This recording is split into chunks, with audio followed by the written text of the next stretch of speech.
Hello friend, आप सभी का स्वागत है विदीप्त स्टडी पॉइंट यूट्यूब चैनल में। आज की इस वीडियो में सीटेट सितंबर 2026 एग्जाम के लिए बाल विकास और शिक्षा शास्त्र की क्लास करने वाले हैं। तो वीडियो को शुरू से लेकर अंत तक देखिएगा। चैनल पर नए चैनल को सब्सक्राइब कर लीजिएगा। पीडीएफ के लिए जीत स्टडी पॉइंट टेलीग्राम चैनल को ज्वाइन कर लीजिएगा। आज की क्लास में हम सीडीपी के 30 प्रश्न करने वाले हैं। अगर इन 30 प्रश्नों में से आपके 20 प्लस प्रश्न बिल्कुल सही हो जाते हैं तो आप सीटेट एग्जाम को काफ़ी अच्छे स्कोर से पास कर सकते हैं। तो आज की क्लास से कितने प्रश्न बिल्कुल सही हुए कमेंट जरूर कीजिएगा। सीटेट एग्जाम 5-6 सितंबर को होने वाला है और सीटेट एग्जाम में आप लोग देखेंगे 150 प्रश्न पूछा जाता है। 150 मिनट मिलेगा, 150 नंबर का आपका एग्जाम होगा। इसमें जो पासिंग मार्क है वह 90 नंबर है जनरल कैटेगरी और अदर स्टेट के लिए।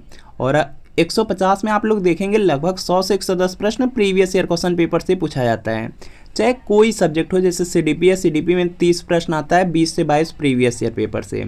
इसी तरीके से लैंग्वेज का पेपर होता है हिंदी, संस्कृत, इंग्लिश। इसमें भी देखेंगे 30 प्रश्न होता है, लगभग 20 से 22 रिपीट हो जाते हैं। इसी तरीके से आपका यहाँ पे देखेंगे प्राइमरी में ईवीएस मैथ होता है, जूनियर में सोशल साइंस होता है और जूनियर में मैथ साइंस होता है। उसमें 60 प्रश्न होता है, 40 से 42 प्रीवियस ईयर पेपर से लगभग रिपीट हो जाते हैं हर बार। तो सीटेट सितंबर 2026 के लिए प्रीवियस ईयर पेपर ले सकते हैं। यह आपका सोशल साइंस का क्लास 6 to 8 का पेपर सेकेंड है। बिल्कुल इसी तरीके से मैथ साइंस का मिल जाएगा। प्राइमरी चाहेंगे प्राइमरी का मिल जाएगा। इसमें जून 2011 से फरवरी 2026 तक आज तक सीटेट में जितने पेपर हुए हैं सबके सब पेपर मिल जाएंगे। आंसर की के साथ मिलेगा, एक्सप्लेनेशन, सॉल्यूशन, व्याख्या सब कुछ रहेगा। सारे सब्जेक्ट रहेंगे CDP, social science, Hindi, Sanskrit, English, math science, EVS. तो यहाँ पे व्हाट्सएप नंबर दिया गया है और इसी व्हाट्सएप नंबर पर आपको लिखना है सीटेट प्रीवियस ईयर पेपर।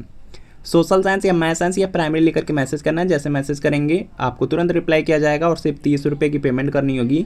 जैसे 30 रुपये की पेमेंट करेंगे तुरंत प्रीवियस ईयर पेपर सेंड कर दिया जाएगा। तो इस व्हाट्सएप नंबर पे मैसेज करके प्रीवियस ईयर पेपर जरूर ले लीजिए।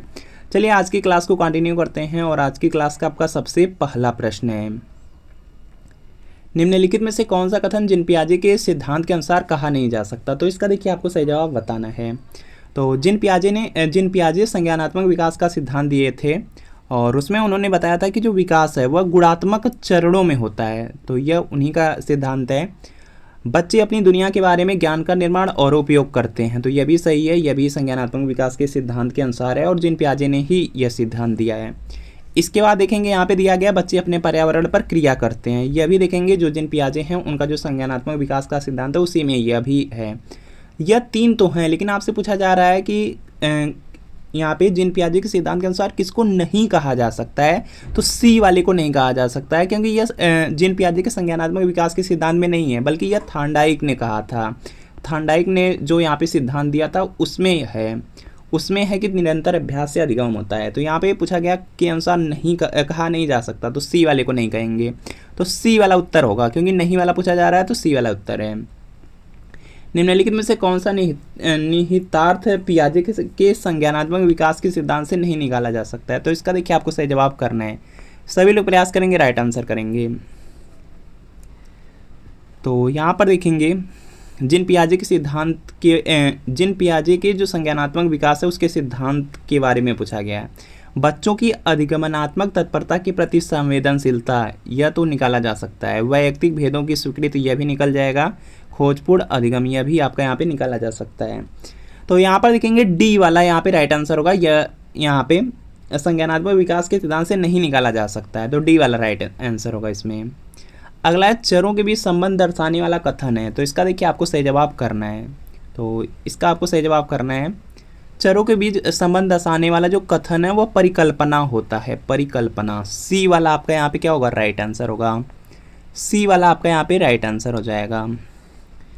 अगला प्रश्न आपके सामने है कि निम्नलिखित में से यहाँ पे खाली स्थान दे दिया है कि अतिरिक्त सभी वातावरणीय कारक विकास को यहाँ पे आकार देते हैं। तो इसका देखिए आपको सही जवाब करना है। सभी लोग प्रयास करेंगे, राइट आंसर करेंगे।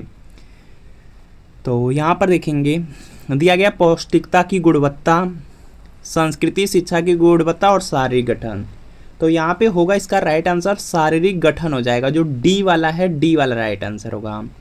निम्नलिखित में से जो शारीरिक गठन है इसके अतिरिक्त मतलब इसके अलावा सभी वातावरणीय जो कारक विकास को आकार देते हैं। तो यहाँ पे डी वाला राइट आंसर है।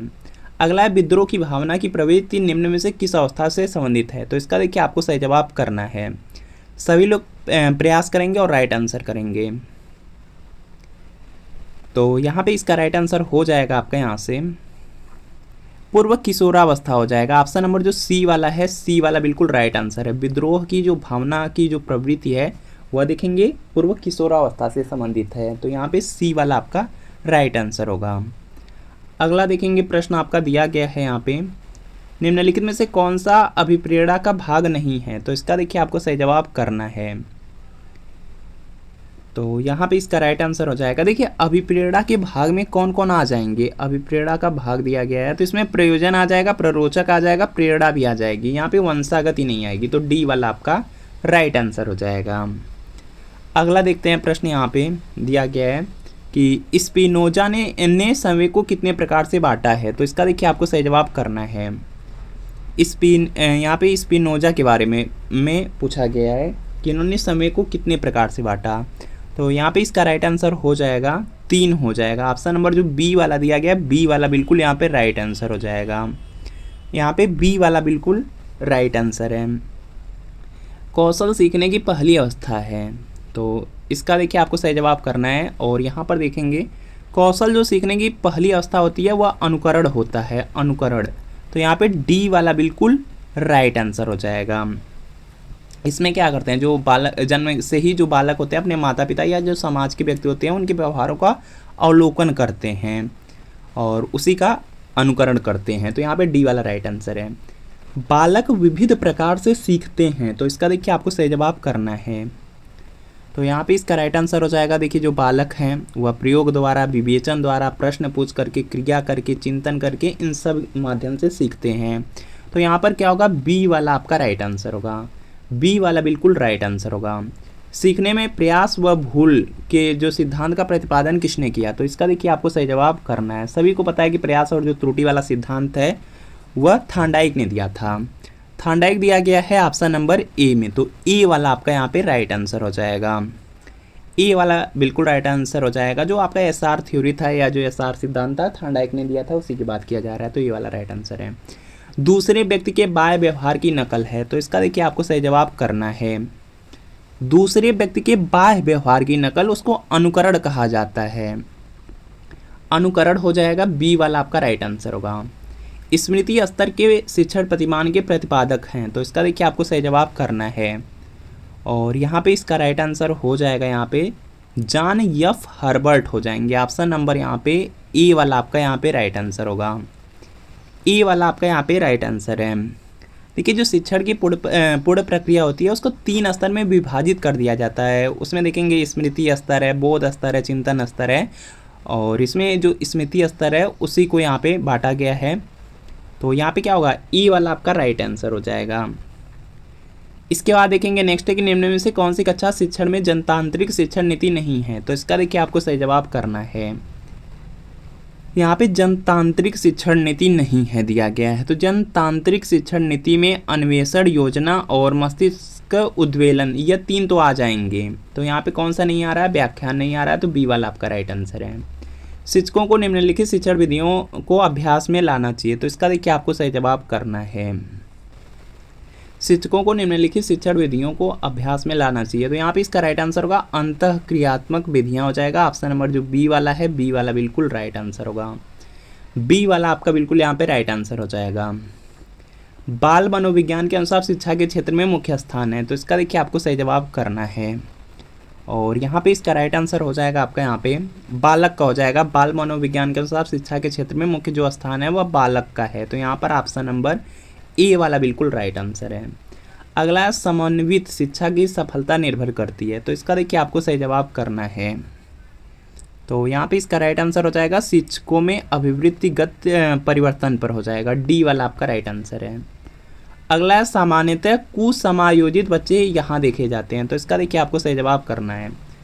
देखिए जो कुसमायोजित बच्चे हैं वह देखेंगे जो बिखरा परिवार होता है वहाँ पे देखने को मिलते हैं, तो यहाँ पर आपका ऑप्शन नंबर ए वाला बिल्कुल राइट आंसर हो जाएगा।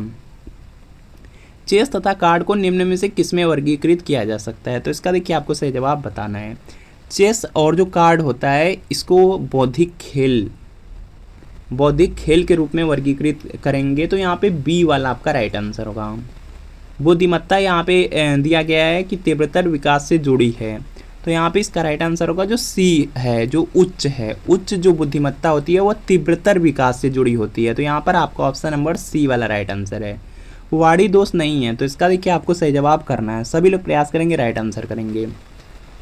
ध्वनि परिवर्तन और अस्पष्ट उच्चारण, तो यहाँ से क्लियर है कि यह आपका यहाँ पे क्या है, यह वाणी दोष है।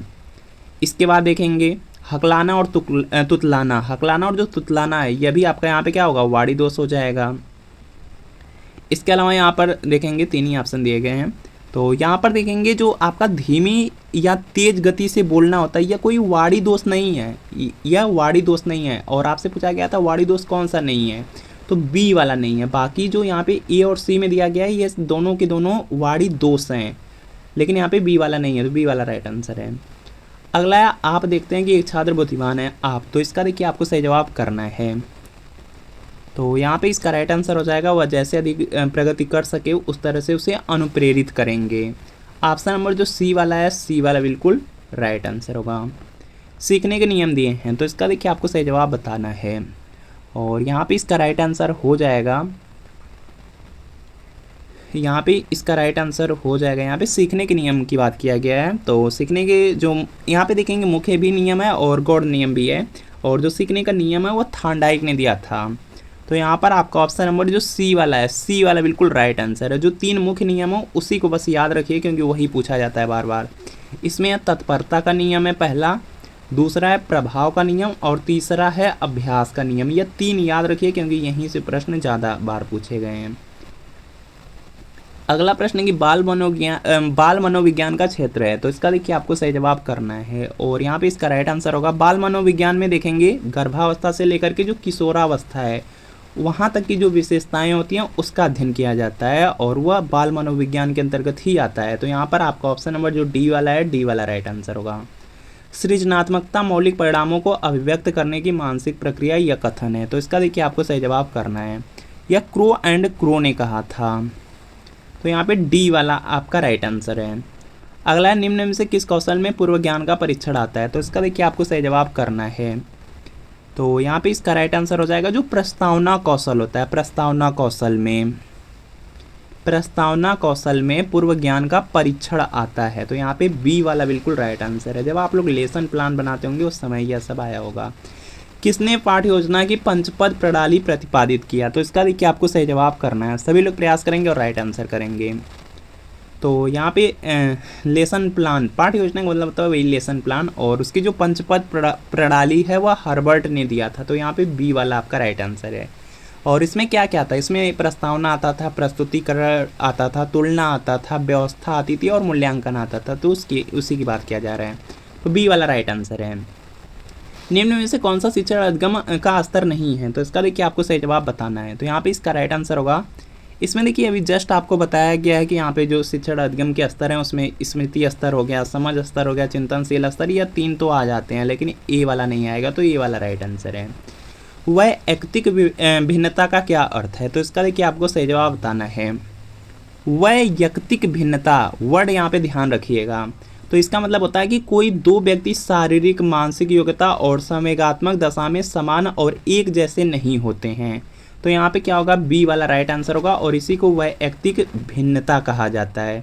कोई भी 2 व्यक्ति देखेंगे जैसे शरीर में, मानसिक योग्यता में, जो संवेगात्मक दशा है उसमें समान नहीं होते, तो बी वाला राइट आंसर है।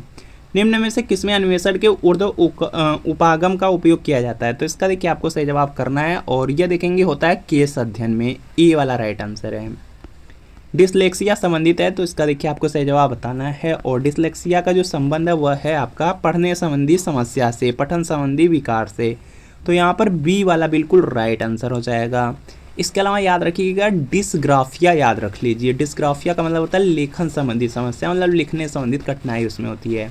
एक और होता है डिस्कैलकुलिया, उसमें गणितीय कौशल संबंधी समस्या होती है, मतलब गणित में कठिनाई होती है, तो याद रखेंगे। तो फ्रेंड आपको बताना है कि इन 30 प्रश्नों में कितने प्रश्न बिल्कुल सही हुए, कमेंट जरूर करिए।